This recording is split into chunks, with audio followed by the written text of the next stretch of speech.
Hi YouTube, this is Ashley Ashlock. Today I wanted to do a video of all my piercings. Well, my ear piercings, because I got another piercing on my ear and I realized I've never had a talk with you guys about my piercings. And one thing that I'm really into along with my locks are my piercings. So I wanted to go over those with you.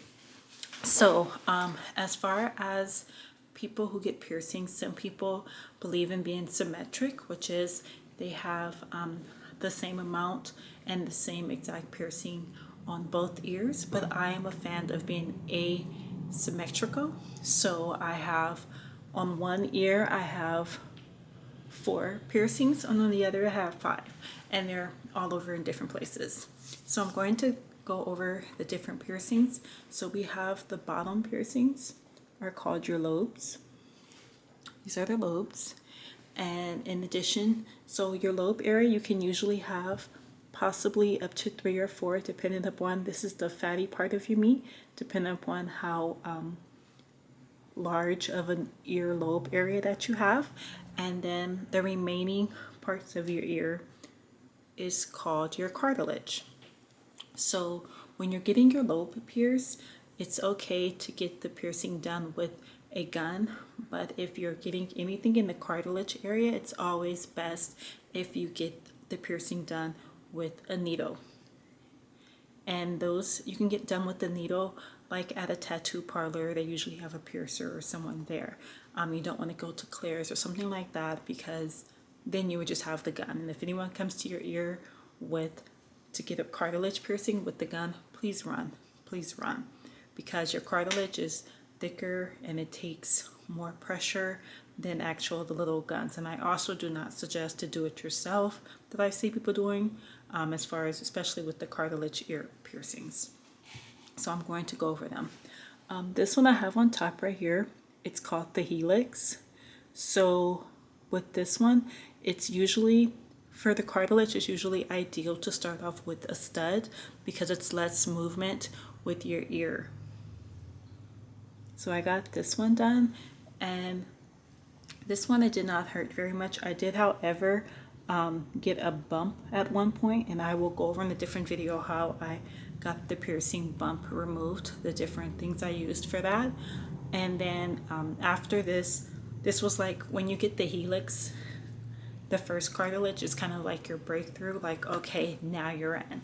And the second one that I got was my Tragus. That is this one, the thicker cartilage that's in the ear. Now for this one, if you do get this piercing, I suggest you get one at a time, because otherwise, if you go to put your earbuds or listen to music, you're going to have difficulties, because it should not be that much movement of going in and out the pressure. Once it's healed, that's fine. I can easily put something in, push it up, put something in, push it back when I take it out. But to get 2 of them done at the same time, it's going to be very difficult. You may have to have the type of ear music thing that you listen to that kind of like hangs on your ear, not like the wireless buds.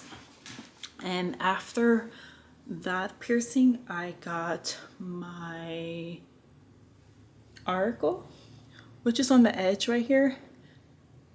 I originally had it done with the stud. Like I said, all cartilages are done with the stud. It usually takes about 3 to 9 months of healing, sometimes a year.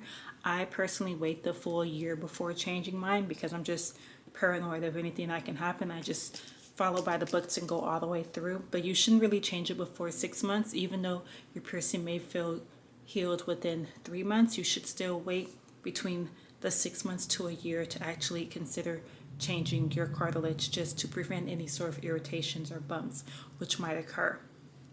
And after that, I got my Conch, and that's the one that's inside of my ear here. I got this one, and a lot of people have this one with the hoop, but I noticed that with my placement, that, I don't know, it just was more appealing for me to be just sitting inside the ear.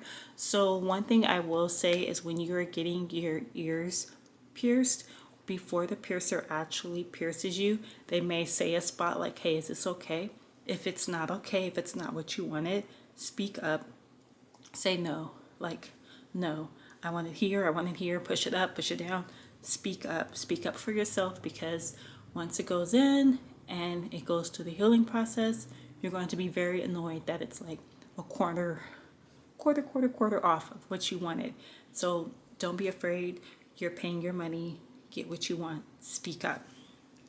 The most recent piercing I got was the flat, which is rather than on the helix, which is on the rim of the ear, this is more so on the flatter part. So it's a little bit red because I just got this. It's been about a week now, but I'm going to also show you what I use to clean my ear. I'm not going to clean it now because I need regular water, but I just want to show you the materials. So you want to have a Q-tip.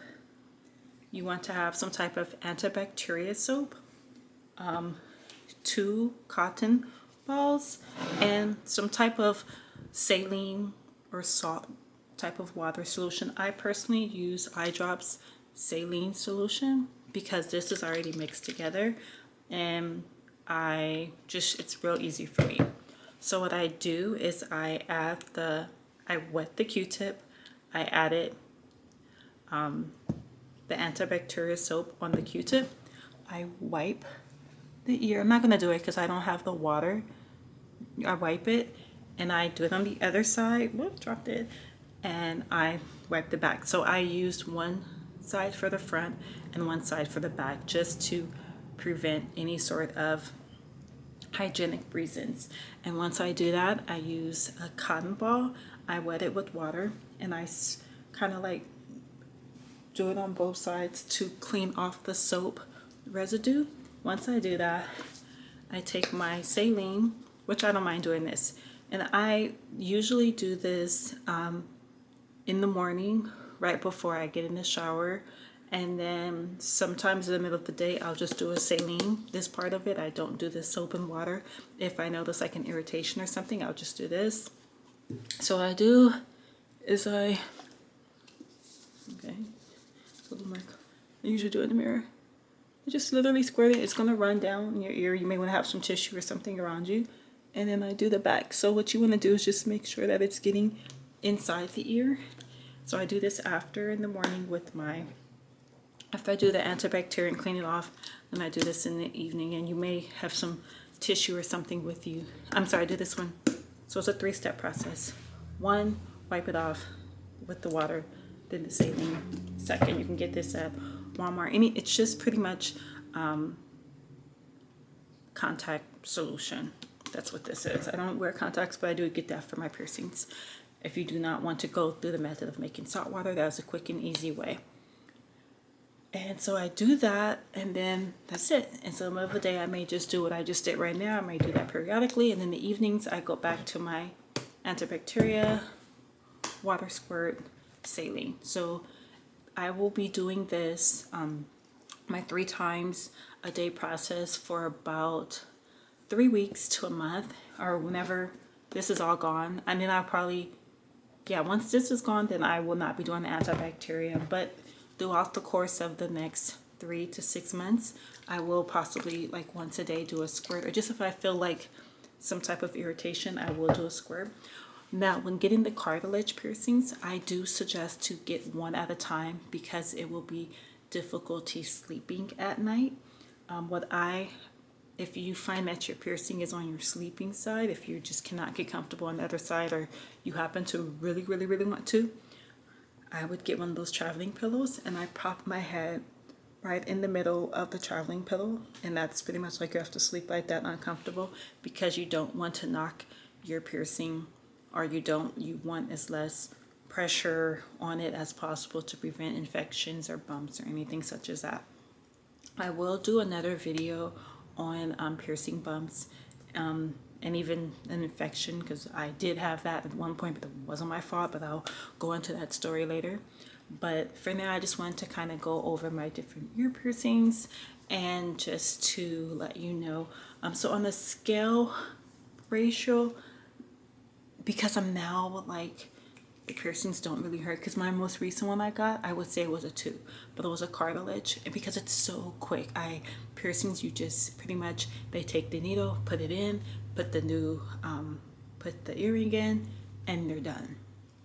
The actual process of piercing is not very painful. It's just the work it takes afterwards, the healing and being sensitive to your ears, like especially now that we have to wear these masks. Putting the earrings on, I have to be, well, not the ones that are healed, but I have to be cautious of that. So it's just, the healing process is more tedious and probably more, if you want to say painful, tender, than the actual process of getting it done.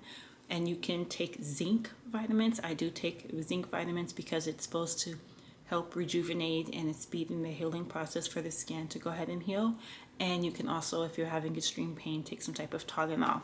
But that is all for this piercing video. I would do another one, but this is Ashley Ashlock checking out with my piercings. Peace.